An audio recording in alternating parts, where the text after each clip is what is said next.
Let's get started. It looks like, judging by our poll, we actually have a decent amount of people who probably don't know who we are. So I'm just going to introduce myself. My name is Genevieve Hauk. I'm the Marketing Communications Manager at Story. Here a lot of people know we do have some products you can look on our website. We do apps, we do archives, digital collections. Take a look at our website. I'm going to put it in the chat.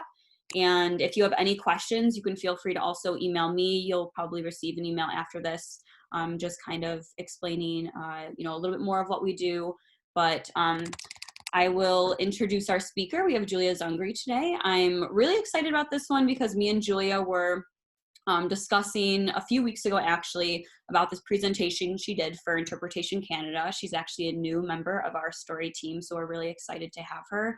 She has a museum studies background, so this is actually something she's been studying for a while. And when I heard about this presentation, I thought that it would be really useful to our viewers to just kind of have an overview of what these museums are doing. And also, we're going to give you a little bit of a modern example as well, because there's a lot of difficult histories in certain organizations, cultural organizations, to manage and navigate. And at the same time, I think that everyone can probably agree right now we're going through our own difficult history.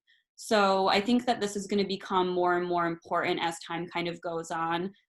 Julia will explain this isn't really something that only applies to Holocaust museums. The examples that she's sharing are really ones that can be used in any cultural organization navigating really difficult histories, and something that can be sensitive for a lot of people. I did see in the chat that we do have a daughter of a Holocaust survivor, so I am really kind of happy that you joined us today, and it's really nice to know that this is something that does kind of transcend certain boundaries and relate to people. And I'm happy that we have someone who can actually kind of see this information and understand it and have a different perspective. Again, this is sensitive information, so do kind of be aware that as we go through, there will be certain stories that are maybe triggering or certain stories that are maybe upsetting. You can feel free to, mute us or, turn off your video or exit and come back in when you feel comfortable, if you feel uncomfortable at any time. So I'm going to hand it over to Julia, and she's going to just give a little bit about herself and share the presentation. And I really thank everyone for coming today, and I hope that this kind of helps you navigate these difficult histories in your own museums, or just kind of learn what organizations are doing, maybe get some inspiration for some digital media that they're implementing. Well, thank you for that introduction, Genevieve, and good afternoon, everyone. I'm going to go ahead and share my screen here. Go. So as Genevieve mentioned, I did complete the Masters of Museum Studies program at the University of Toronto, and this is kind of where my passion for this topic flourished even more, and it's where I wrote my paper, Digital Media and Holocaust Museums in a Post-Survivor Era. And that will be the basis of this webinar, and it'll heavily focus on case studies.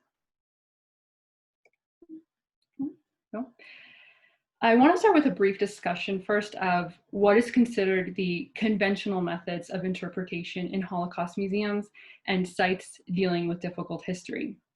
And as Genevieve did mention, most of the examples I refer to are specific to Holocaust museums, but I believe what I'm saying can indeed be helpful for navigating other sites interpreting traumatic histories, such as the Canadian Museum for Human Rights, World War, Civil Rights, and Genocide museums around the globe.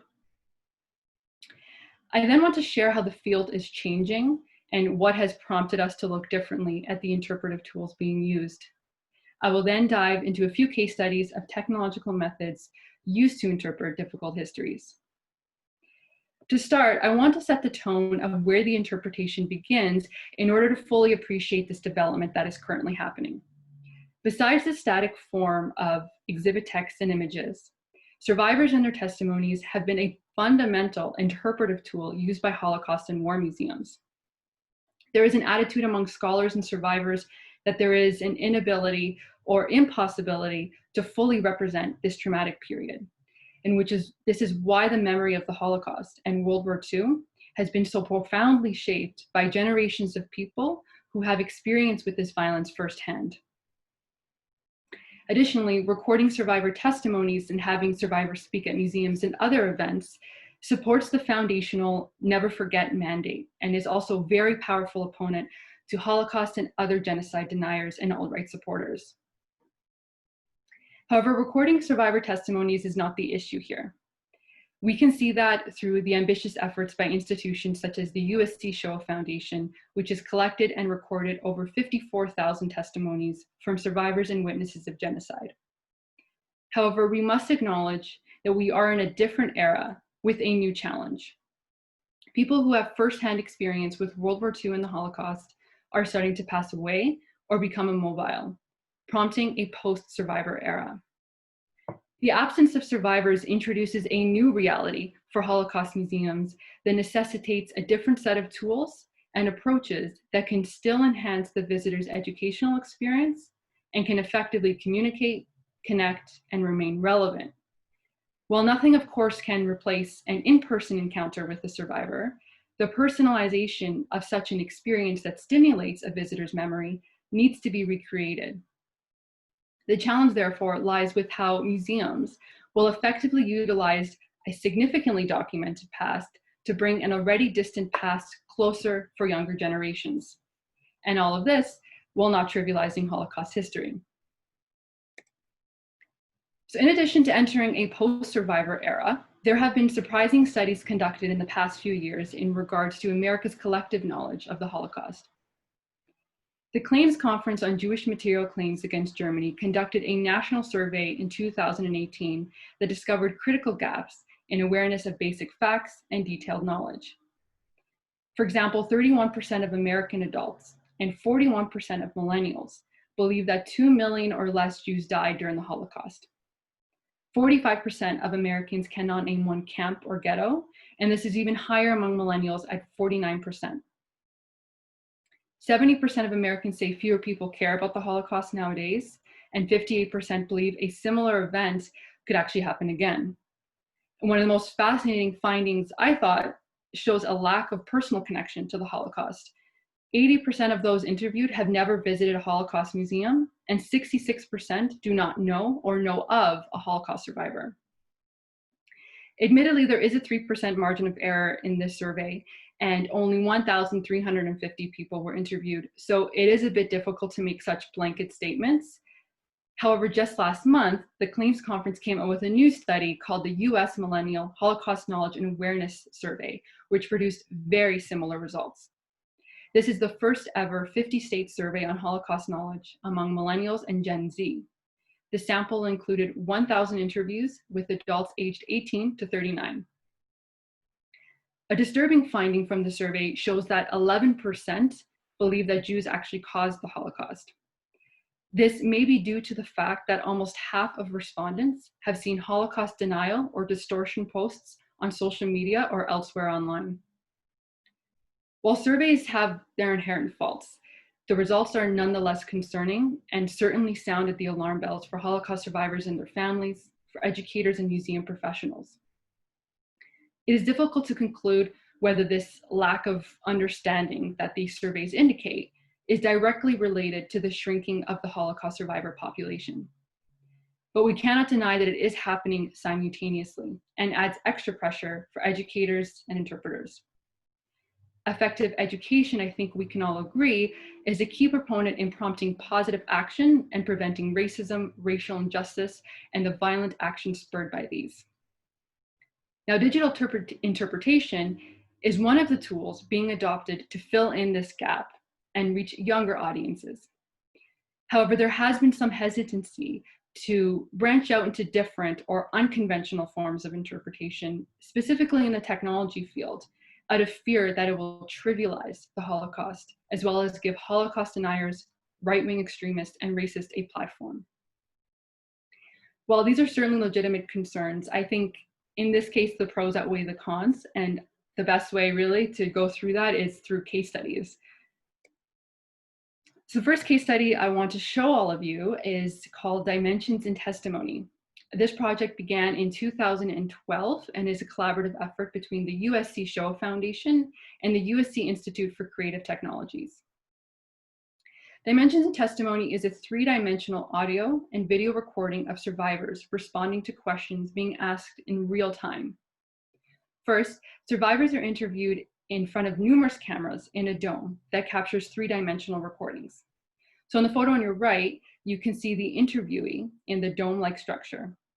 There are 26 mounted cameras to catch the interviewee's response from every angle. There were over 2,000 questions asked, compiled from numerous sources, including public and student suggestions. Dimensions in Testimony is typically offered as a temporary or permanent exhibition, often in a theater. When in use, the survivor is shown on a vertical television screen, or in some cases using Pepper's ghost illusion technique.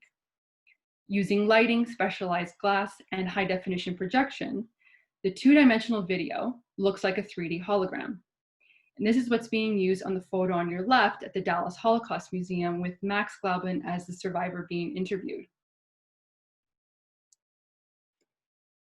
When it's being used, visitors come in and ask questions in a microphone. The software uses natural language understanding that recognizes keywords from the interviewer's questions and matches them with an appropriate response from the survivor based on keywords recorded in their initial interview. Now, the best way to show you really, if you haven't already experienced this, is to watch a brief video. The following video is courtesy of the Illinois Holocaust Museum. The interviews are offered in their Take a Stand Center, which is a permanent installation of exhibitions, including the Dimensions in Testimony interviews.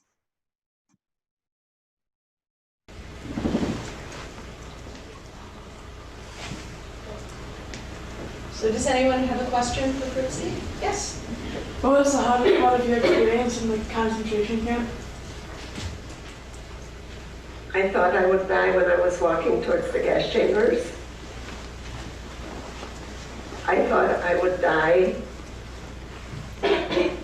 when I didn't have enough food.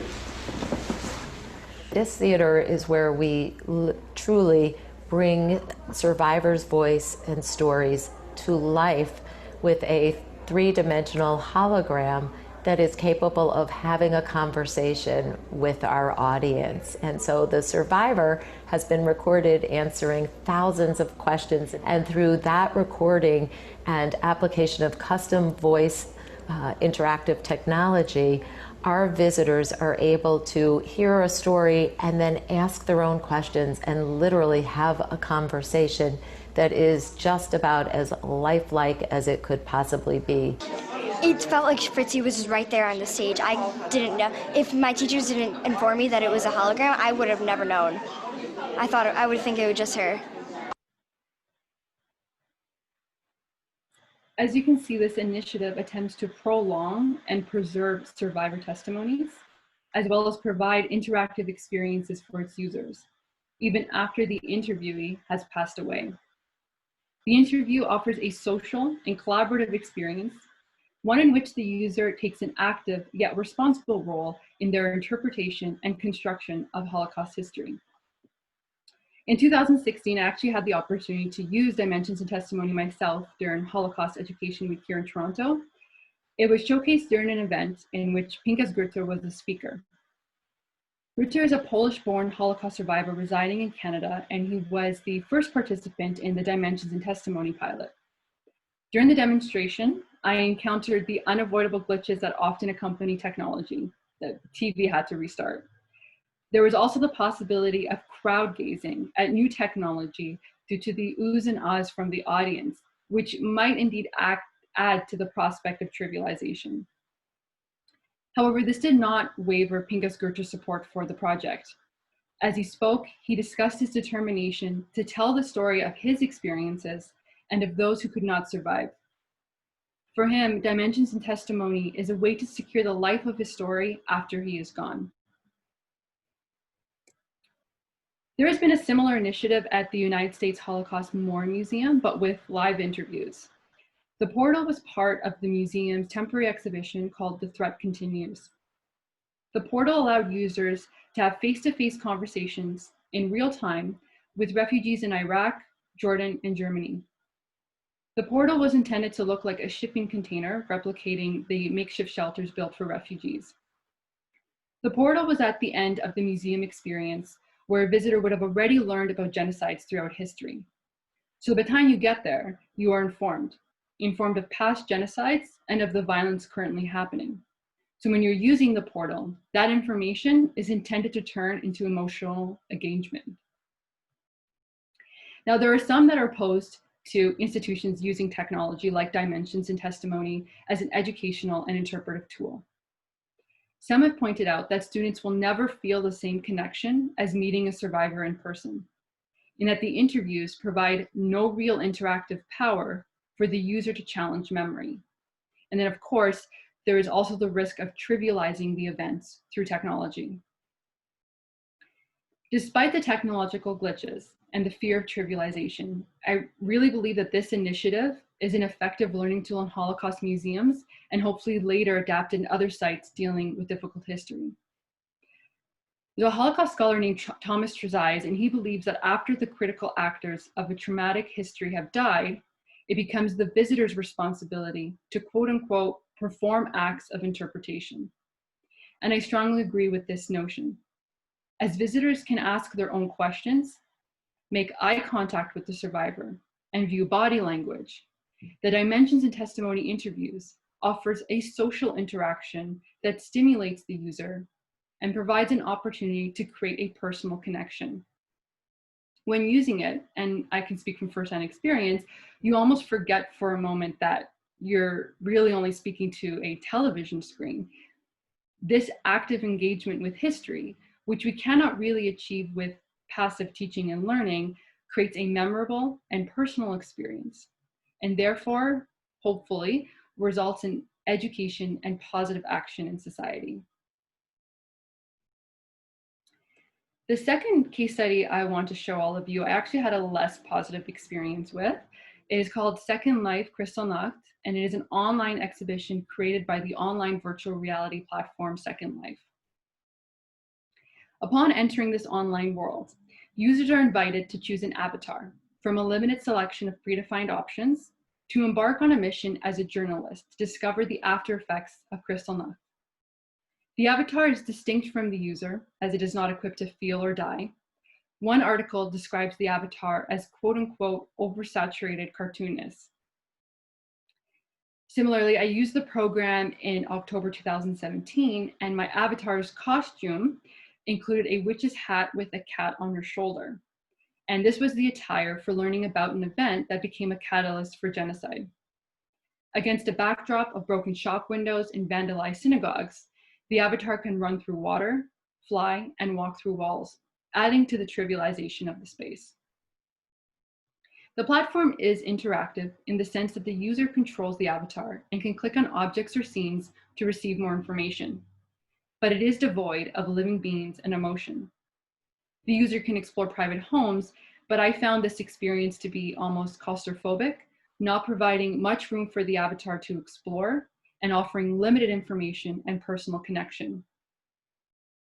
By showing images of broken shops, vandalism, and empty houses, the program attempts to materialize virtual trauma, but is missing the family, the victims, which is the most vital material. This perpetuates the act of looking instead of feeling. At the end of the experience, you do enter an exit foyer where you can watch video testimony of survivors. This is very powerful, but the power comes from the video's authenticity and emotion in itself, rather than the virtual surroundings. Compared to Dimensions and Testimony, the Second Life application has empty streets, which are intended to provoke contemplation, but are instead juxtaposed with a supernatural avatar and one-way interactions. It is not enough to stimulate spectatorship alone. Whether it is experienced in-house or online, creators of these initiatives have the responsibility to provide more than merely sharing information. Of course, this is how I describe my experience using the program, and I do see benefits and potential of using this platform. For instance, a professor at the University of South Florida published a short article in 2013 about his experience teaching a World War II course that was held entirely online. Students were required to participate in 4 virtual Second Life worlds that were related to 4 main texts. Second Life Kristallnacht was discussed in comparison to Elie Wiesel's Night. Students ultimately found that the Wiesel memoir was more effective, but that the virtual world provided a different way for students to understand the persecution of Jews by the Nazi government. Students appreciated the visual aspect of this way of learning, yet some noted that there were limitations. The professor ultimately believes that Second Life can be an accessible teaching tool, especially in situations where there are diminishing budgets in classrooms and for students who have limited resources to travel. And I think we've all seen something very similar during this pandemic. Our travel is limited, to say the least.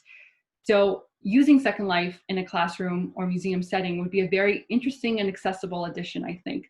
So despite my criticisms, it can still create a very unique learning opportunity. Now, while using Second Life, I was actually reminded of my video game days.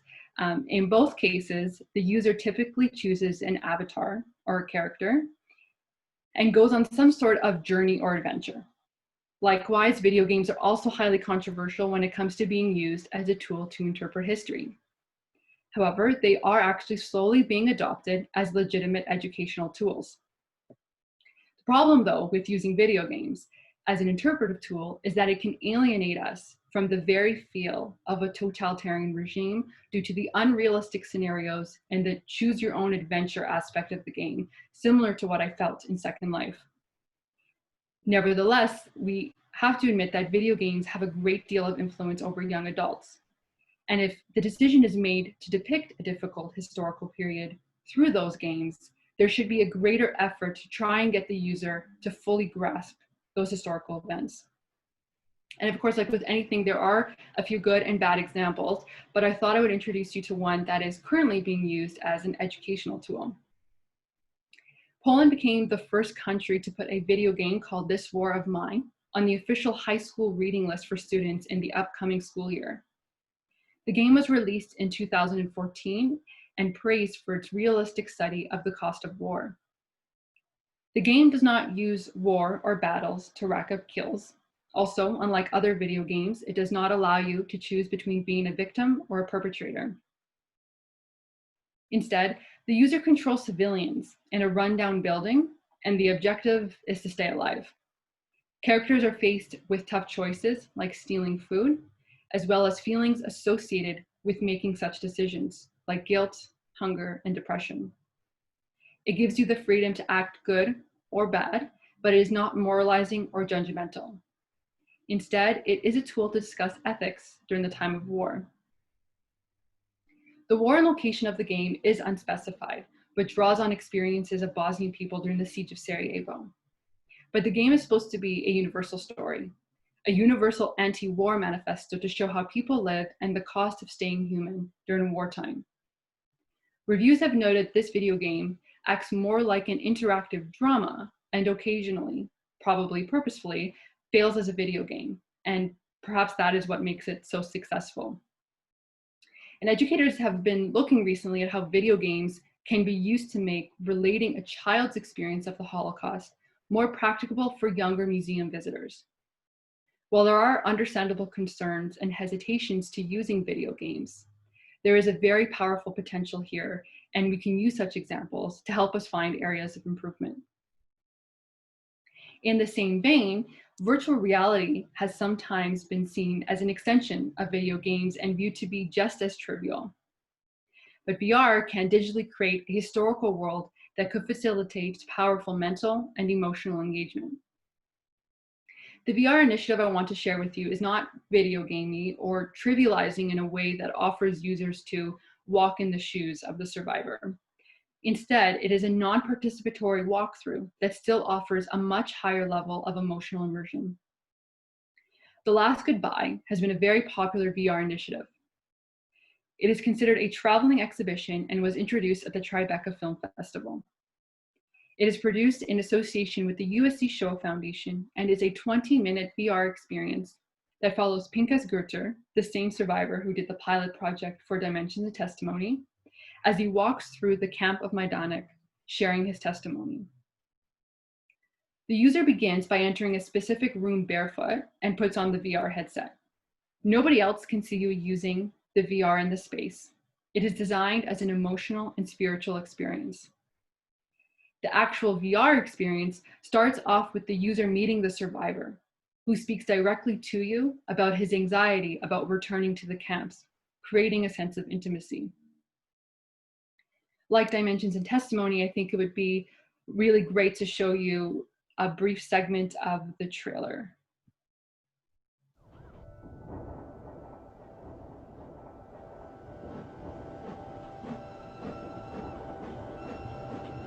When we were pushed into those wagons to take us to the east, we didn't know where we were going. I come back to Majdanek, to this camp, to convey the truth of what actually happened. The user is listening to firsthand testimony in this experience, participates by being fully immersed through a virtual reality experience, and has the freedom on where to look. This VR experience, therefore, creates a guided participatory one.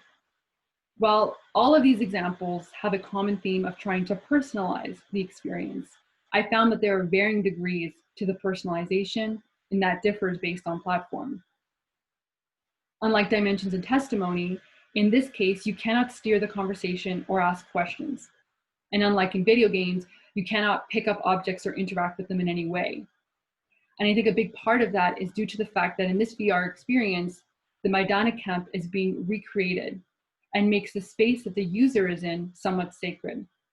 So the authority goes to the survivor to be able to tell his story in this space uninterrupted, while still allowing the user to be mentally and emotionally stimulated. When done correctly, I think VR can certainly go beyond physical simulation alone. Now, switching gears a bit, it would not be a session on controversial historical interpretation if I didn't discuss social media. Social media is certainly a spot that offers an opportunity for Holocaust deniers to use as a platform. Even individuals with the best of intentions have been criticized for trivializing Holocaust history and disrespecting survivors through social media. One most significant example that comes to mind are the selfies taken at sites like Auschwitz. While the way that individuals use social media really deserves its own webinar, it is important to realize that how people use it contributes to the controversy around institutions using social media as a digital platform to help interpret the Holocaust. For instance, last year an Instagram campaign called Ava Stories was launched and immediately became very popular with both positive and negative reactions. The account is based on the real-life events experienced by a teenage woman named Eva Hyman.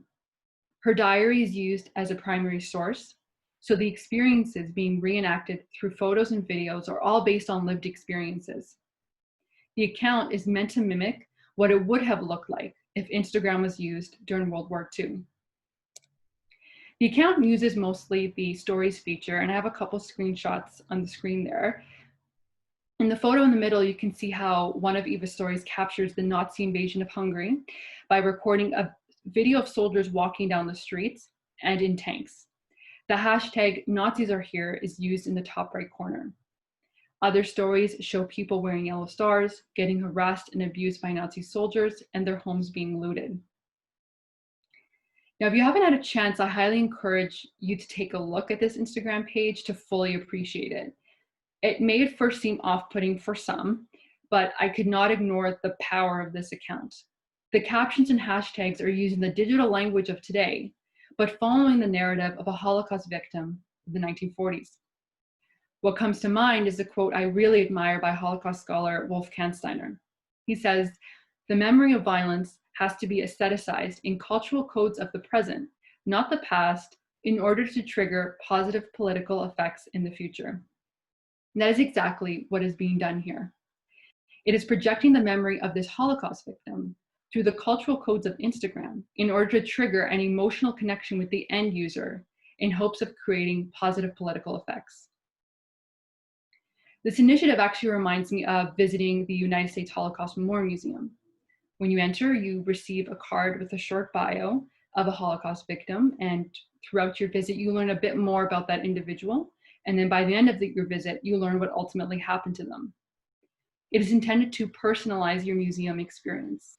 to help create a more meaningful and memorable experience that lasts even beyond your physical visit.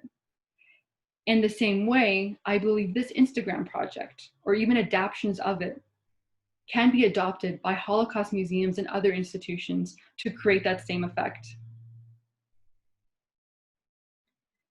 Before I conclude, I thought it worth mentioning how our current difficult history is being interpreted through technology. The New York Historical Society released an app featuring the Hope Wanted exhibition, which shows how a difficult and sensitive topic is being interpreted in real time. It showcases 12 stops featuring firsthand testimonies by people living in New York City during the COVID-19 pandemic. And I do want to play a short excerpt here of an account by one of the workers who was helping bury the unclaimed. And as Genevieve did mention in the beginning of the session, some parts may be sensitive, especially since this is a rather recent occurrence and the pandemic is still ongoing. So feel free to mute this portion until I get to the next slide. We work every day a week, like 8-hour shift. We got a little area where we stay at, so we don't have to be exposed to the outside when we waiting for the truck to come in. A lot of people was thinking that the bodies was being mistreated and stuff like that. I had to reassure people that it wasn't happening like that. People thought the bodies was just coming in body bags, just getting thrown in the hole, but it's not like that. So they come in the coffins, the names on it, the date of death, and the boxes is marked. They're coming off a truck, but we're not being told where they're coming from. But see, a lot of people don't notice that it's hostile and that they don't recognize it, because the people that know from like years ago, they was always considered as potter's field. I guess like to blemish it up. And transcriptions of these audio segments are also available for each stop. There is a section in the app as well for the user to fill out a form to share their story, which I think is a very effective way of using our current connectivity through technology to crowdsource people's differing experiences in a community, and all of it in real time. This allows their stories, shared through audio and photography, to be preserved for future generations and serve as a sort of archive. When comparing all of these cases, there is an underlying factor of trying to make the interpretation of difficult history personal and relevant, to make the user take away lessons and create a lasting impression by physically, emotionally, and mentally involving the user. We can see that technology should never be done for technology's sake and is never the main thing, but should support a deeper understanding of the narrative. It is also exciting to know that different solutions are being explored from a variety of disciplines, and that this is not solely an academic or technician's responsibility. While creators have a duty to responsibly and effectively preserve and share the memory of its subject, visitors too have a duty. Visitors must be educated on their responsibility to realize technology's educational potential. Even though advanced digital skills are common in contemporary society, as visitors, we must retrain our brains to see beyond the entertainment value of digital media. The need to personalize the interpretation of difficult history like the Holocaust has always been there. Now, in a post-survivor era, with a dwindling understanding of the Holocaust, and considering the racism and violence that have been spurred in the past few years, this need now is even stronger. It is through personalization that is trying to be achieved through these digital and technological methods that we can create catharsis and education to help counteract violent racism and hopefully promote a better future. And that's all I have for you folks, and thank you for those of you who have stayed this whole time to listen to me. So I'd love to hear any comments or questions that any of you have. I'll stop sharing my screen now, Genevieve. So I'm gonna wait for more questions to come through. I have a few myself, and then feel free to just raise your hand for users who are going to have any questions, and then I can unmute you, or you can put it in the chat and I can ask Julia through here. So I guess my question is, what example would you say is most effective, and I guess why? Out of the ones I used, the examples I used, I really want to say the dimensions in testimony, and maybe I'm being biased because I used it twice. I got to experience it in a session during Holocaust Education Week. So I also saw everyone's reactions and how much they loved it. And I also got to experience it one-on-one by myself at the Holocaust Education Center here in Toronto. So the fact that it feels like you're speaking to a survivor, and that, you know, in 50 years from now, someone can have that same experience with that same survivor, really, I think, shows how powerful it is. And I hope that it gets extended to other genocides as well, and other periods of history, to incorporate more people.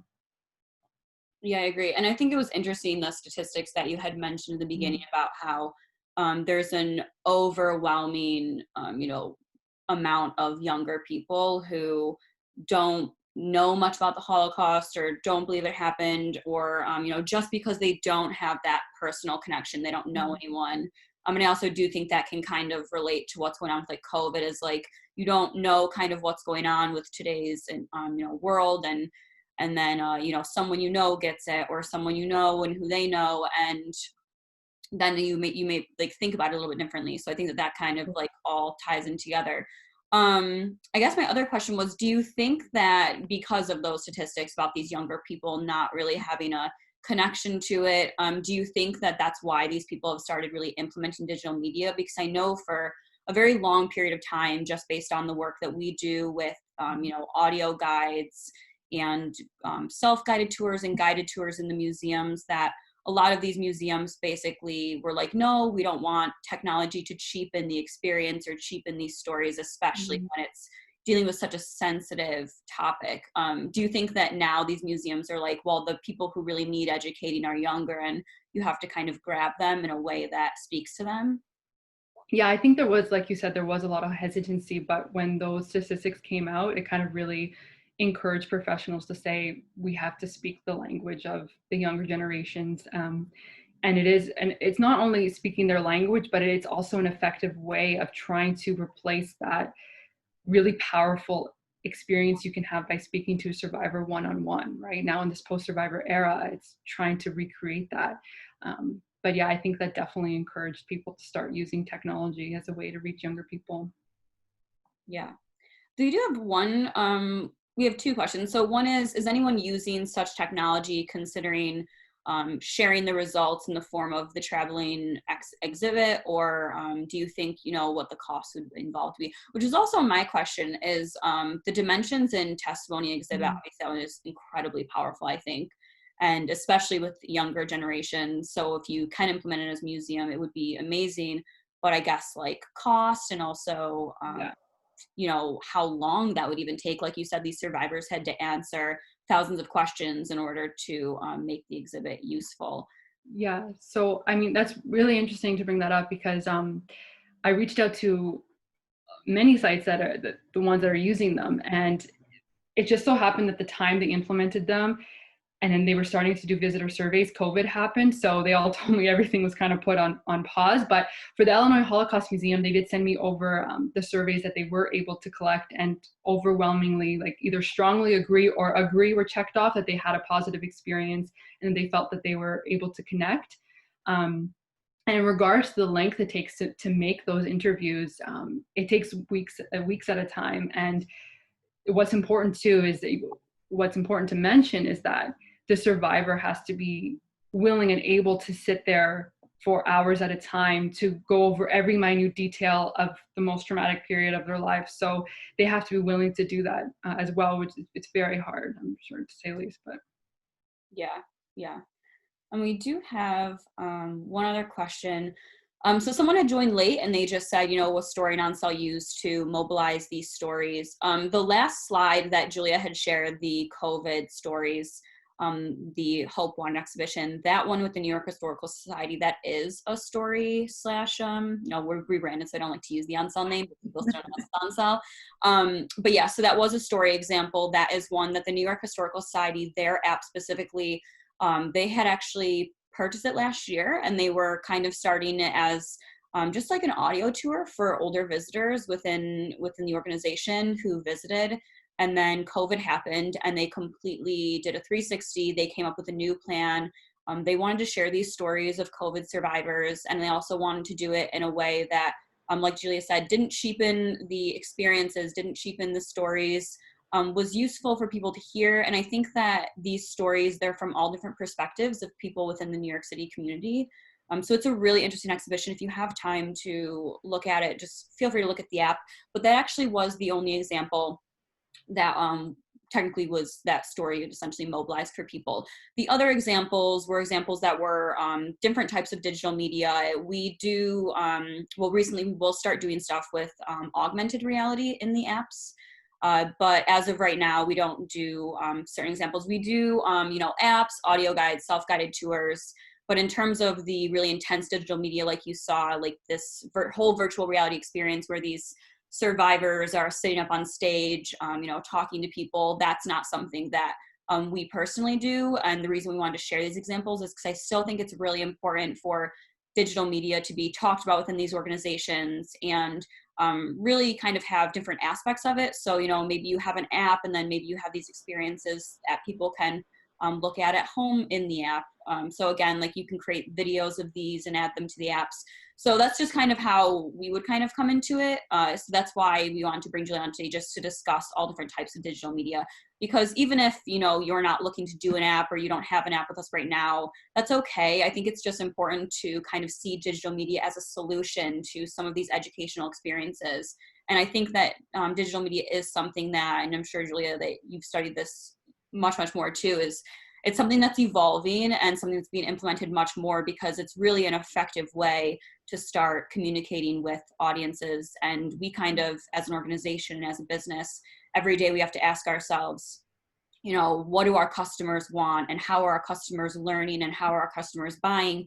And it is the same for these museums and these cultural organizations. It's really, how are people learning? How are people, absorbing information now? Is it through technology? Is it through just, installations, labels on the walls? And I think that it's important to just adapt, but yeah, that's my take on it. So let's see if we have any other questions here. All right, so I'm not seeing any other questions. I guess there's one other question I know we had discussed a little bit before we had broadcasted this is, what would you suggest to organizations who do have visitors coming in, who do have PTSD, they are survivors, or they know someone and they are triggered by these stories and these experiences?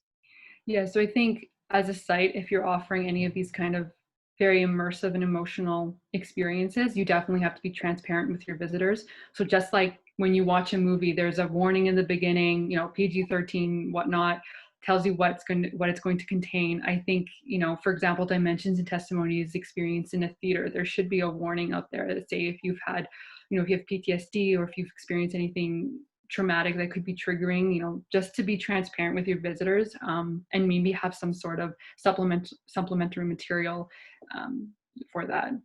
Yeah, I think transparency is always good with everything. Yeah, I agree. And then there's just one last question that we have. So why did you choose this topic specifically to study? Well, I come from a history background originally, and I just was so fascinated with World War II and Holocaust and genocide more generally. And I did the master's in history, and it was more research-based, and I really became more interested in how to reach the general public.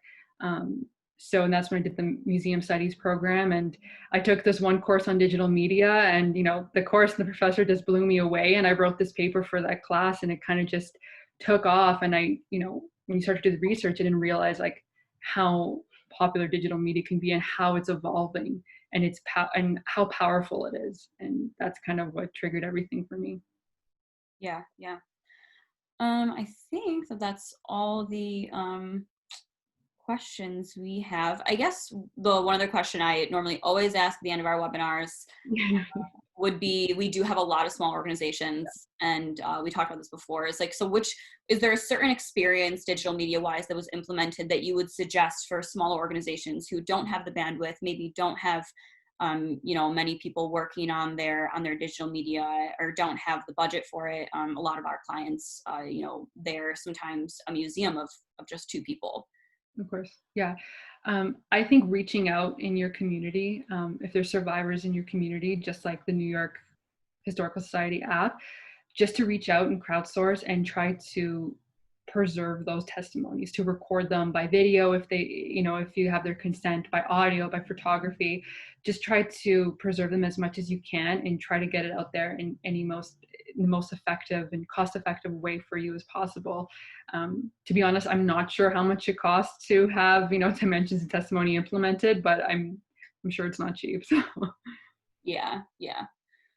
Well, I think that's all the questions we have. If there's any other questions that come through, feel free to email, put it in here, info@story.com, and they can put you in touch with Julia or myself. If you are interested in talking to us about implementing anything in your organization, digital media-wise, an app, if you have archives and collections you want digitized, please feel free to get in touch. It's also not that important right now because people aren't really using shared devices, but we do have another product that will help you manage those shared devices. So we definitely are open to hearing what your organization is about, what you need, and what can be done, on whatever budget you have. So feel free to get in touch. Other than that, if you just want to come to our webinars every month, that's also cool too. We'll have one next month. We love just talking about the things we're passionate about, and we love people joining, whether you're a client or not. So please feel free to, email us any questions, comments, concerns. And thank you so much, Julia, for coming on. I know I kind of put you on the spot a little while ago. Okay. Thank you for having me. Presentation for our viewers. Yeah. So thank you so much. I really appreciate it. And thank you everyone for coming. It was great talking to everyone, and I hope everyone stays safe, and hopefully we will see you next month. All right. Bye, everyone. Bye. Thank you.